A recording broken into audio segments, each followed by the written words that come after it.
नमस्कार दोस्तों, स्वागत आपका अपने YouTube चैनल पर। दोस्तों, आपका जो EMRS GSA का एग्ज़ाम होने वाला है उसके लिए आज से हम बेस्ट कंप्यूटर के MCQ स्टार्ट कर रहे हैं और ये सारे क्वेश्चंस आपके प्रीवियस ईयर NTA की एग्जामिनेशन के अंदर पूछे गए हैं।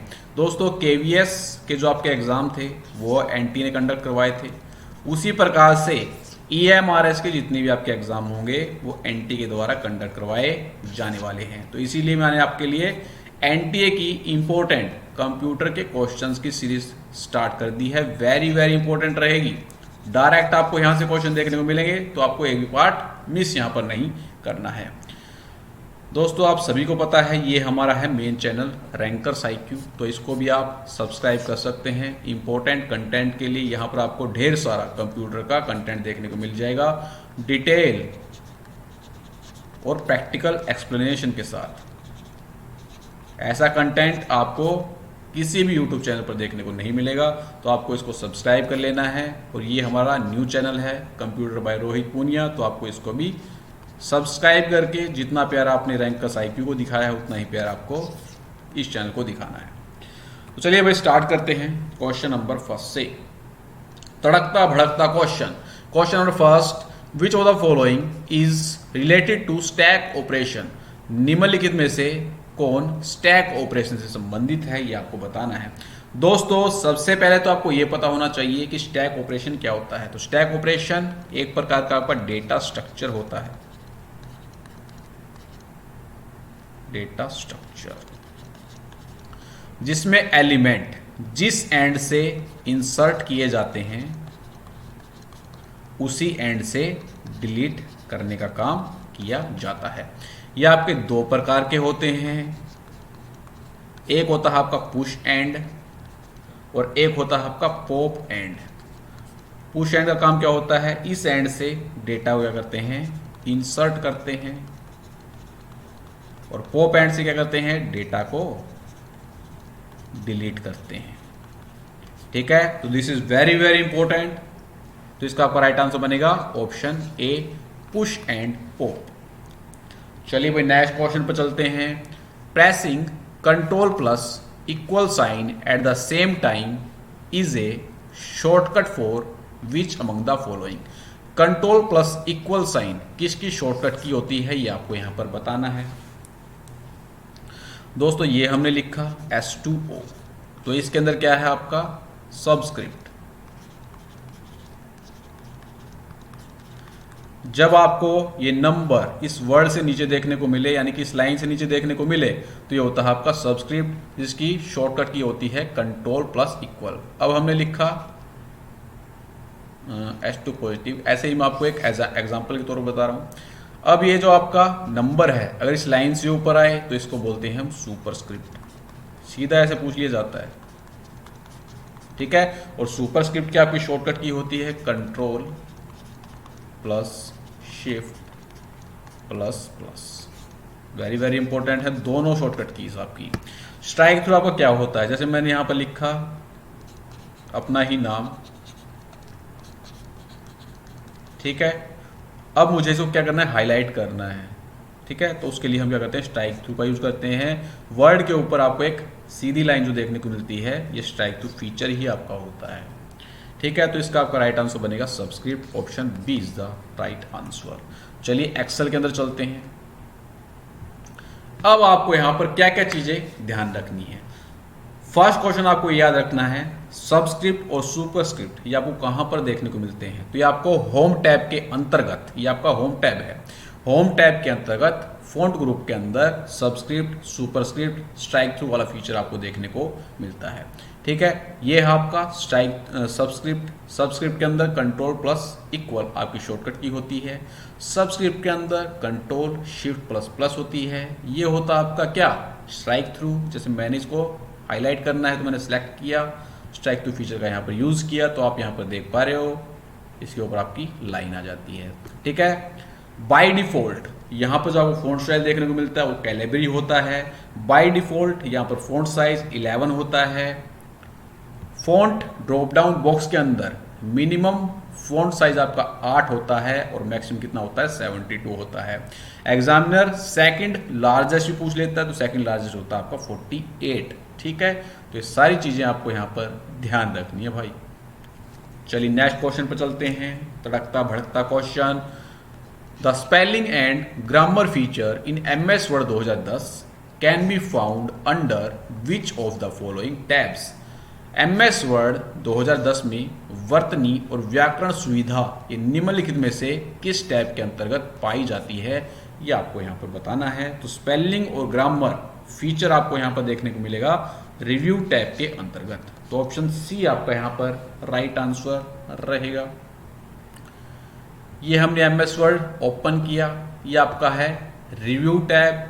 रिव्यू टैब के अंतर्गत प्रूफिंग ग्रुप के अंदर आपको यहाँ पर स्पेलिंग और ग्रामर फीचर देखने को मिलेगा, जिसकी शॉर्टकट की होती है F7, ये आपको याद रखना है। इसी के साथ में आपको थिसैरस भी याद रखना है। थिसैरस की शॉर्टकट की होती है शिफ्ट के साथ F7।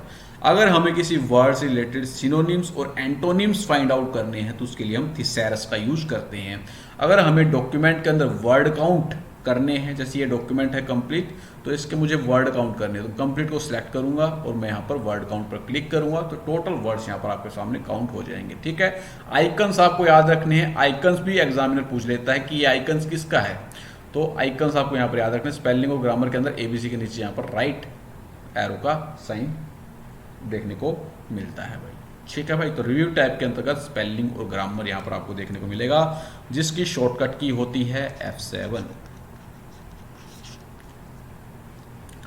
चलिए नेक्स्ट क्वेश्चन, फाइल एक्सप्लोरर का क्वेश्चन है।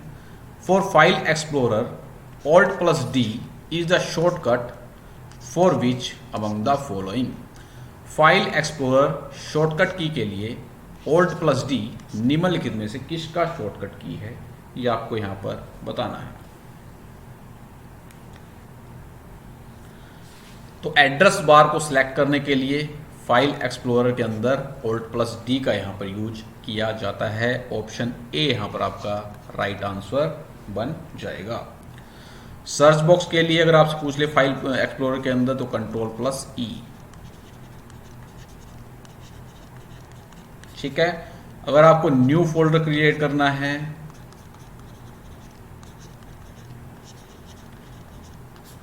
तो उसके लिए Ctrl+Shift+N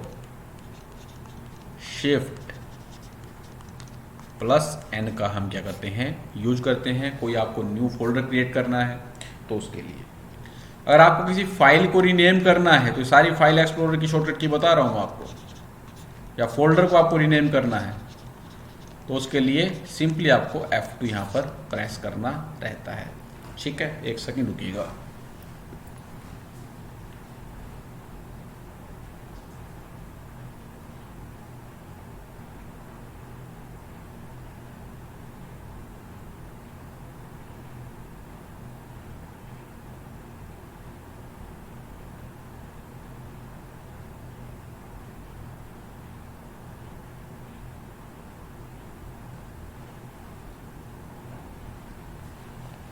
चलिए भाई नेक्स्ट क्वेश्चन चलते हैं, क्वेश्चन नंबर 5 पर। क्वेश्चन नंबर 5 यहां पर क्या बोल रहा है बोला, Ctrl+डाउन एरो ये वाला is the shortcut for which of the following.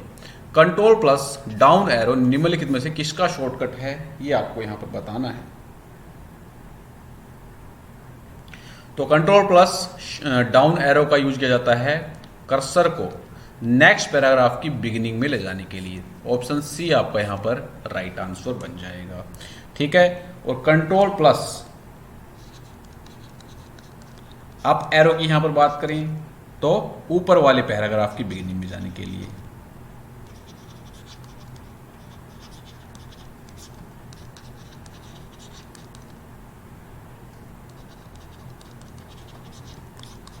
अपर।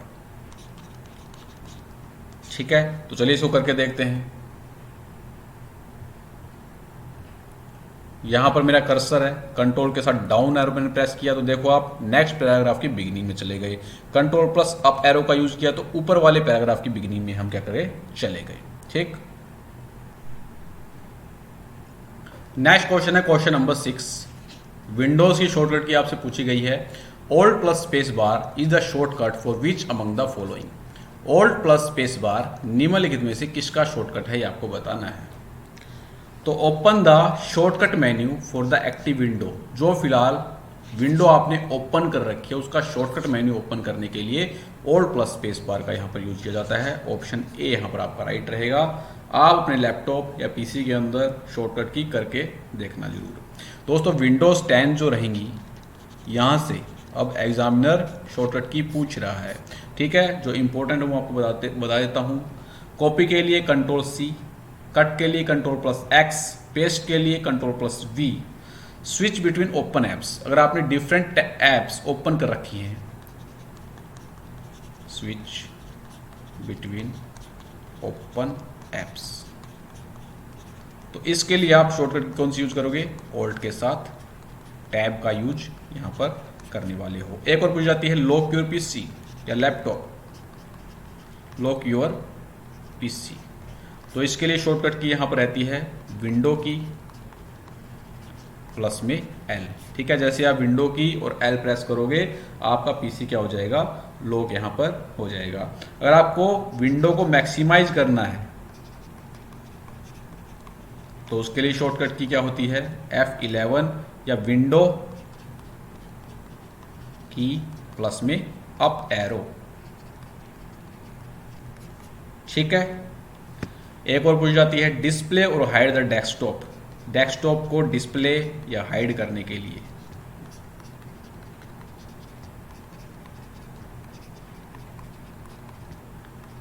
तो इसके लिए विंडो की प्लस में डी का आप यूज करते हो। वेरी वेरी इंपॉर्टेंट है, विंडो 10 से क्वेश्चन पूछे जाते हैं आजकल शॉर्टकट की से। चलिए अगले क्वेश्चन पर चलते हैं, क्वेश्चन नंबर 7 पर। Which of the following is the binary equivalent of some of decimal number, ये आपको यहाँ पर नंबर दे रखे हैं, इनका सम कर लो पहले और फिर उनको बाइनरी के अंदर कन्वर्ट करना है। 23 और 24 कितना हो गया आपका, 47, 47 और 47 54 हो गया। अब या तो आप 2 से इनको डिवाइड कर करके इस प्रकार से कर लो, ठीक है, जैसे हम करते हैं। यहाँ पर एक साइड में आपको रिमाइंडर लिखना है, 2 से काटेंगे, 2 दूनी 4, 2 सत्ते 14, ठीक है। कितना आ जाएगा यहाँ पर रिमाइंडर 0। फिर इसको 2 से काटेंगे, 2 से काटेंगे 13, रिमाइंडर कितना बचेगा 1। अब 2 से काटेंगे, 2 6 12, रिमाइंडर 1। फिर 2 से काटेंगे, 2 3 6, रिमाइंडर 0। तब तक करना है जब तक अब बीच वाली जो संख्या है ये 2 से छोटी न हो जाए। फिर 2 से काटेंगे, 2 एकम 2, फिर बच जाएगा आपका 1। अब आपको नीचे से ऊपर लिखना है 1 1 0 1 1 0 1 1 0, तो ये आपका इसका बाइनरी हो जाएगा। या तो आप इस मेथड से कर सकते हो, इससे भी फास्ट अगर आप करना चाहते हो सीधा आपको यहाँ पर नंबरिंग लिखनी है। अदर मेथड यहाँ पर कर देता हूँ, जो भी आपको अच्छा लगे। ये फर्स्ट मेथड हो गया आपका। सेकंड मेथड में क्या है, आपको नंबरिंग यहाँ पर लिखनी है, 1 1 का 2 गुना, आपको 2 गुना करके लिखता रहना है। यहाँ पर 2 का 2 गुना 4, फिर 8, फिर 16, फिर यहाँ पर 32। दोस्तों अब हमें यहाँ पर ऐसे ही आगे जा सकते हैं हम, कोई दिक्कत नहीं है। अब आपको यहाँ पर इतनी नंबरिंग लिखनी है जिसमें आपका 52 54 यहाँ पर टोटल सम हो जाए। तो यहाँ पर हमारा 54 टोटल सम हो जाएगा। अगर इससे बड़ी नंबर होता तो हम आगे यहाँ पर नंबरिंग करते 64, फिर 64 का 2 गुना, ठीक है। अब आपको यहाँ पर क्या करना है, जो जो नंबर्स आपके 54 के एडिशन में यहाँ पर ऐड होंगे उन सभी के नीचे 1 लिखना है, और जो बच जाएंगे उनके नीचे लिखना है आपको 0 लिखना है। तो 32 हम लेंगे 54 के एडिशन के अंदर, बिल्कुल लेंगे, तो इसके नीचे 1 लिख देना है। 60 लेंगे तो बिल्कुल लेंगे। 32 और 16 कितना हो गया आपका 48। अब नेक्स्ट ले सकते हैं 8, 48 में 8 जोड़ें 56 हो जाएगा, तो नहीं ले सकते इसको छोड़ना, आपको 0 लिखना है इसके नीचे। 48 और 4 52, इसको बिल्कुल लेंगे 4 को, ठीक है। अब 52 और 2 54, इसको बिल्कुल लेंगे 2 को। अब हमारा कंप्लीट 54 का एडिशन हो गया है, 1 हमें नहीं चाहिए तो 0, तो इसका आपका राइट आंसर क्या बन जाएगा 1 1 0 1 1 0। तो जो भी आपको मेथड यहाँ पर अच्छा लगे वो ले सकते हो। ऑप्शन ए आपका यहाँ पर करेक्ट आंसर बन जाएगा। Next question, question number 8। ASCII codes represent 56 represent which among the following. ASCII code 56 निम्नलिखित में से किसका प्रतिनिधित्व करता है, ये आपको बताना है। एस्काई की फुल फॉर्म क्या होती है? American standard code for information interchange. काफी बार एग्जाम के अंदर पूछी जाती है। अब दोस्तों यहाँ पर कुछ आपको कोडिंग याद रखनी है। टोटल कोड्स काफी बार पूछ जाते हैं। एस्काई के अंदर कितने होते हैं? तो 256 यहाँ पर कोड्स आपको देखने को मिलते हैं। अब आपको ये कोडिंग यहाँ पर याद रखनी है। अगर अपर केस हो, अपर केस के अंदर A to Z, तो यहाँ पर नंबरिंग होगी 65 से लेके 90 तक। ए आपका 65वें नंबर पर होगा, ठीक है। बी आपका 66 पे होगा, सी आपका 67 पे होगा, इसी प्रकार से जेड आपका 90 पर होगा, ठीक है। सीधा सीधा एग्जामिनर पूछ सकता है एस्काई कोड के अंदर ए की वैल्यू क्या होती है? तो 65 होती है। बी की पूछ ले तो 66 होती है। अब यहां पर लोअर केस की बात करते हैं। लोअर के अंदर अगर ए से लेके स्मॉल जेड हो तो आपका 97 टू 122 यहाँ पर नंबरिंग होगी। स्मॉल ए का 97, स्मॉल बी का 98, इसी प्रकार से आपके आगे यहाँ पर चलती रहेगी। नंबरिंग की हम यहाँ पर बात करें तो 0 से लेके 9 तक 48 टू 57, 0 के लिए 48, 1 के लिए 49, इसी प्रकार से 9 के लिए 57, ठीक। अब हमसे यहाँ पर क्या पूछा गया है? एस्काई कोड 56 के लिए यहाँ पर क्या नंबरिंग रहेगी? तो हमें ये पता है इसके अंदर आएगा 65 से 90 के अंदर। हमें ये पता है कि 56 कहाँ पर देखने को मिलता है। तो 56 हमें कहाँ पर देखने को मिल रहा है? यहाँ पर देखने को मिल रहा है। ये रहा 56, रहा ना। 57 है ना भाई, तो 57 छोटा क्या होगा? 56 होगा। यहाँ पर आपको 56 मिल रहा है? बिल्कुल नहीं मिल रहा है। यहाँ पर मिल रहा है? नहीं मिल रहा। हमें कहाँ पर देखने को मिल रहा है? नंबरिंग के अंदर 56 यहाँ पर देखने को मिल रहा है। और हमें पता है कि 9 की नंबरिंग क्या है हमारी? 57 है, तो 8 की नंबरिंग क्या होगी आपकी? 56 होगी, ठीक है। तो इस प्रकार से थोड़ी कोडिंग है, इसको आपको यहाँ पर याद रखना है। ऑप्शन ए आपका यहाँ पर राइट आंसर रहेगा। नेक्स्ट क्वेश्चन में चलते हैं, क्वेश्चन नंबर 9 पर। CMOS present on motherboard of a computer stands for which among the following. Computer के मदरबोर्ड पर मौजूद CMOS निम्नलिखित में से किसका प्रतिनिधित्व करता है, आपको यहाँ पर बताना है। CMOS दोस्तों जिस प्रकार से हमारी प्राइमरी मेमोरी होती है, मेन मेमोरी होती है, उसी प्रकार से एक मेमोरी और होती है आपकी CMOS, जो कि सिस्टम कॉन्फ़िगरेशन के लिए रिस्पॉन्सिबल होती है। सिस्टम कॉन्फ़िगरेशन मतलब आपके सिस्टम के अंदर जो डेट और टाइम यहाँ पर स्टोर होता है वो CMOS की हेल्प से यहाँ पर होता है। फुल फॉर्म यहाँ पर क्या रहेगी? Complementary semiconductor metal oxide. Option A यहाँ पर आपका करेक्ट आंसर रहेगा। नेक्स्ट क्वेश्चन पे चलते हैं, क्वेश्चन नंबर 10 पर। In ASCII code table codes 65 to 74 represent. ASCII code तालिका में 65 से 74 क्या दर्शाते हैं, आपको बताना है। तो आप देख पा रहे हो यहाँ पर 65 से 90 मैंने आपको क्या बताया था? अपर केस के अंदर A to Z, ठीक है। तो यही आपका राइट आंसर बन जाएगा।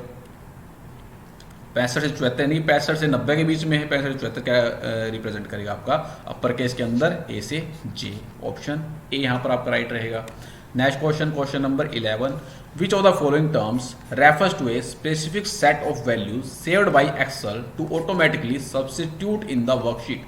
निम्नलिखित में से कौन सा शब्द वर्कशीट में स्वचालित रूप से प्रतिस्थापित करने के लिए MS एक्सेल द्वारा सहेजे गए मानों के लिए एक विशेष सेट को संदर्भित करता है? दोस्तों एग्जाम्पल के तौर पर मैं आपको बताता हूँ। आप शॉपिंग वगैरह करते हो, ठीक है। कभी आपको उसके दाम कम देखने को मिलते हैं, कभी आपको उसके दाम ज़्यादा देखने को मिलते हैं। तो सारी चीज़ें आपकी मैनुअली नहीं की जाती हैं। एक्सेल के अंदर आपकी स्मॉल कम से कम कितना उसका वैल्यू हो सकता है और ज़्यादा ज़्यादा कितनी वैल्यू उसकी हो सकती है, ये सारी एक्सेल के सिनेरियो मैनेजर से आपकी क्रिएट की जाती है। ऑप्शन बी आपका यहाँ पर राइट रहेगा। सिनेरियो मैनेजर आपको कहाँ पर देखने को मिलेगा? व्हाट इफ एनालिसिस के अंदर देखने को मिलता है। और व्हाट इफ एनालिसिस कहाँ पर देखने को मिलेगा? ये आपको डेटा टाइप के अंदर देखने को मिलता है। तो ऑप्शन बी आपका यहाँ पर राइट आंसर रहेगा। नेक्स्ट क्वेश्चन में चलते हैं, क्वेश्चन नंबर 12 पर। What is the location of name box in MS Excel. MS Excel में नेम बॉक्स का स्थान क्या है, ये आपको यहाँ पर बताना है। तो चलिए एक्सेल पर चलते हैं। सबसे पहले ये हमने एक्सेल ओपन किया। एक्सेल ओपन जब हमने किया तो सबसे पहले आपको सिनेरियो मैनेजर यहाँ पर दिखा देता हूँ। डेटा टाइप के अंतर्गत आपको यहाँ पर व्हाट इफ एनालिसिस पर क्लिक करना है और यहाँ पर आपको सिनेरियो मैनेजर देखने को मिल जाएगा, ठीक है। ये होता है आपका नेम बॉक्स।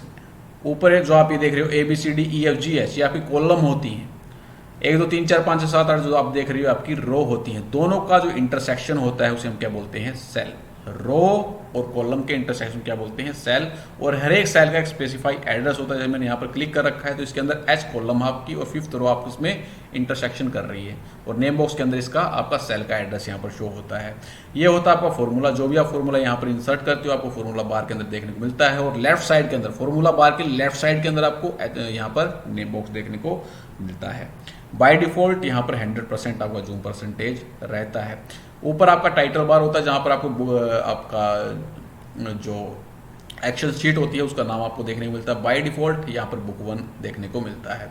न्यूअर वर्जन जो है वहाँ पर आपको केवल एक ही शीट देखने को मिलती है बाय डिफॉल्ट, लेकिन जो ओल्डर वर्जन है उसके अंदर आपको 3 शीट बाय डिफॉल्ट देखने को मिलती हैं। ठीक है, तो ये सारे पॉइंट्स हैं जो कि आपको याद यहाँ पर होने चाहिए।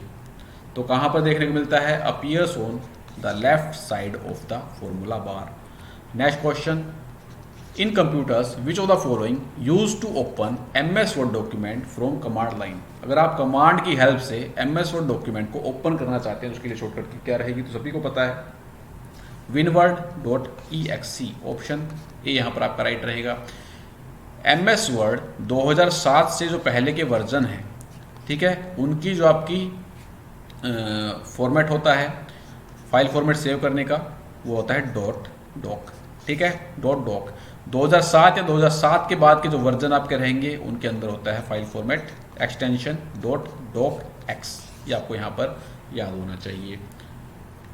Next question, question number 14, in MS PowerPoint under which tab you find layout to apply a defined layout to a particular slide. अगर आप किसी पर्टिकुलर स्लाइड पर लेआउट यहाँ पर लगाना चाहते हो तो आप लेआउट को कौन से टैब से यहाँ पर लगाओगे MS PowerPoint के अंदर।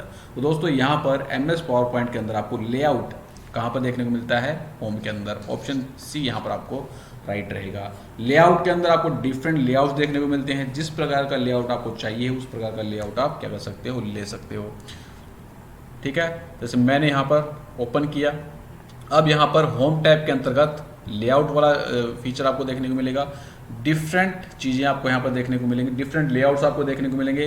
बाय डिफॉल्ट यहाँ पर टाइटल स्लाइड आपको देखने को मिलती है हमेशा, और एक स्लाइड आपको देखने को मिलेगी। ये क्वेश्चन पूछा जाता है जब हम MS PowerPoint को ओपन करते हैं तो कौन सा लेआउट आपको यहाँ पर देखने को मिलता है, तो टाइटल स्लाइड आपको यहाँ पर देखने को मिलेगी और एक स्लाइड यहाँ पर देखने को मिलती है। ठीक है, तो ऑप्शन सी यहाँ पर आपका राइट रहेगा। Next, to add a hyperlink to a file on computer select the text और picture then select hyperlink from the tab. यहां पर बोल रहा है आपके पास कोई टेक्स्ट है या कोई आपके पास पिक्चर है, अब आपको अपने कंप्यूटर की फाइल को इनके साथ हाइपरलिंक क्रिएट करना है। दोस्तों हाइपरलिंक की आपको सबसे पहले शॉर्टकट की ही पता होनी चाहिए। हाइपरलिंक की शॉर्टकट की होती है कंट्रोल के साथ के। ठीक है, अब आपको यहाँ पर क्या करना है, अगर हाइपरलिंक क्रिएट करना है तो सबसे पहले आपको या पिक्चर या इस टेक्स्ट को क्या करना पड़ेगा, सिलेक्ट करना पड़ेगा। सिलेक्ट करने के बाद आप या तो सीधा Ctrl+K प्रेस कर सकते हो, या इंसर्ट टैब के अंतर्गत अदर मेथड क्या है, इंसर्ट टैब के अंतर्गत जाकर हाइपरलिंक क्रिएट कर सकते हो। ठीक है, तो ये आपका राइट आंसर क्या बनेगा, ऑप्शन सी। ठीक है, option C is the right answer. Next question, question number 16, which of the following is not a transition effect in PowerPoint. निम्नलिखित में से कौन सा पावरपॉइंट में ट्रांजिशन इफेक्ट नहीं होता है, ये आपको यहाँ पर बताना है। तो MS PowerPoint के अंदर ट्रांजिशन इफेक्ट कौन सा नहीं होता है, चेकरबोर्ड आपको देखने को मिलेगा, रिपल आपको देखने को मिलेगा, फ्लिप आपको देखने को मिलेगा, लेकिन ब्लिंक डायगोनल ट्रांजिशन इफेक्ट आपको PowerPoint के अंदर देखने को नहीं मिलता है। PowerPoint हमने ओपन कर लिया, हर एक चीज़ का आपको यहाँ पर करके दिखा रहे हैं, फिर भी आप यहाँ पर सपोर्ट नहीं करते हो भाई। ठीक है, वो आपकी मर्जी है, बाकी हम हमारा काम करते रहेंगे। ये चेकरबोर्ड आपका एक ट्रांजिशन इफेक्ट हो गया। चेकरबोर्ड के बाद रिपल आपका यहाँ पर देखने को मिल जाता है। ठीक है, तो आप इसका स्क्रीनशॉट ले लेना, ठीक है, और याद कर लेना अपना। तो ये सारे आपके क्या हैं, ट्रांजिशन इफेक्ट। चलिए नेक्स्ट क्वेश्चन चलते हैं, क्वेश्चन नंबर 17 पर। Which of the following is a section break option in MS Word. MS Word के अंदर सेक्शन ब्रेक का यहाँ पर कौन सा ऑप्शन देखने को नहीं मिलता है, तो previous page, next page, break page और न्यू पेज। ठीक है, तो इनमें से कौन सा आपको देखने को मिलता है, नेक्स्ट पेज। ऑप्शन बी आपका यहाँ पर करेक्ट आंसर बन जाएगा। MS वर्ड को हमने ओपन यहाँ पर किया, ठीक है। ओपन करने के बाद लेआउट पर हमने क्लिक किया। यहाँ पर आपको ब्रेक्स वाला फीचर देखने को मिलेगा। अगर पूछ लिया जाता है ब्रेक्स आपको कहाँ पर देखने को मिलता है, लेआउट के अंदर। क्लिक किया हमने। अब यहाँ पर सेक्शन ब्रेक हमने जब करने हैं, नेक्स्ट पेज, यहाँ पर कंटिन्यूअस, यहाँ पर इवन पेज, यहाँ पर ओड पेज। तो चारों आपको यहाँ पर फीचर याद रखने हैं सेक्शन ब्रेक के अंतर्गत। नेक्स्ट पेज, कंटिन्यूअस, इवन और ओड। तो वहाँ पर हमें केवल नेक्स्ट पेज दे रखा है, तो यही आपका क्या हो जाएगा, राइट आंसर बन जाएगा। Next question, question number 18, how can remove borders applied in cells in MS Excel. अगर आपने MS एक्सेल वर्कशीट के अंदर बॉर्डर अप्लाई कर रखे हैं तो आप उसको रिमूव कैसे करते हो, ये आपको यहाँ पर बताना है। तो यहाँ पर हम क्या करेंगे, ठीक है, ये हमने कुछ यहाँ पर मान लीजिए डाटा लिया, होम टैब पर क्लिक किया। अब मुझे यहाँ पर बॉर्डर अप्लाई करनी है तो बॉर्डर पर क्लिक करूँगा, ऑल बॉर्डर पर क्लिक कर दूंगा। तो आप यहाँ पर देख पा रहे होंगे बॉर्डर हमारे लग गए हैं। अब मुझे यहाँ पर इसको रिमूव करना है तो मैं क्लिक करूँगा, होम टैब पर क्लिक करूँगा, फिर बॉर्डर पर जाऊँगा यहाँ पर और नो बॉर्डर पर क्लिक कर दूंगा, तो आपके बॉर्डर्स हट जाएंगे। तो यहाँ पर आपको देखना है होम टैब। होम टैब एक ही ऑप्शन के अंदर है, इसको आगे पढ़ लो।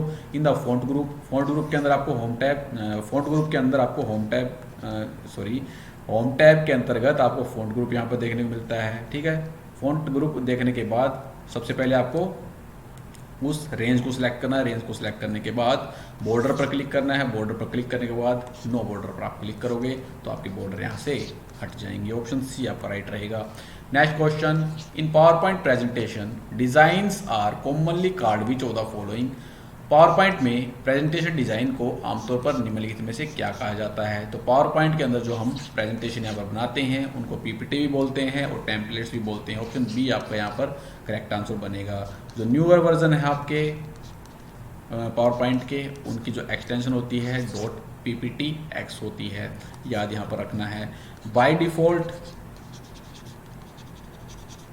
यहाँ पर वन स्लाइड आपको देखने को मिलती है, ये क्वेश्चन पूछा जाता है। और लेआउट कौन सा देखने को मिलता है, टाइटल स्लाइड आपको देखने को यहाँ पर मिलती है, ठीक है भाई। Next question, when a cracker attempts to misuse और steal data from a system is called as. जब कोई क्रैकर आपके सिस्टम के डाटा को चुराने की कोशिश करता है या उसे चुरा लेता है तो उसे हम क्या बोलते हैं, ये आपको यहाँ पर बताना है।